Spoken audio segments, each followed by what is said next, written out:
অল্প বয়সে ফ্যামিলির দায়িত্ব নেওয়া ছেলেগুলো বুঝতে পারে বাস্তবতা কি। যে বয়সে তাদের বন্ধুদের সাথে ঘোরাফেরা করে দিন কাটানোর কথা, সে বয়সে তারা ফ্যামিলির দায়িত্বভার মাথায় নিয়ে ঘোরে। একমাত্র তারাই বোঝে জীবন কি। যে বয়সে ফুরফুরে মেজাজ নিয়ে ঘোরার কথা, সে বয়সে ফ্যামিলির চিন্তায় ডিপ্রেশনে ভোগে। যে ছেলেটা কষ্ট হবে বলে কখনো কাজ করেনি, আজ কাজ করতে করতে হাতের চামড়া খসে পড়ে যায়।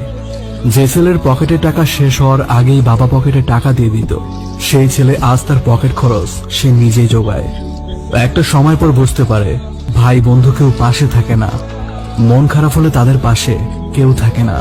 অল্প বয়সের ফ্যামিলির দায়িত্ব নেওয়া ছেলেগুলোই দেখে পৃথিবীর মানুষের আসল রূপ।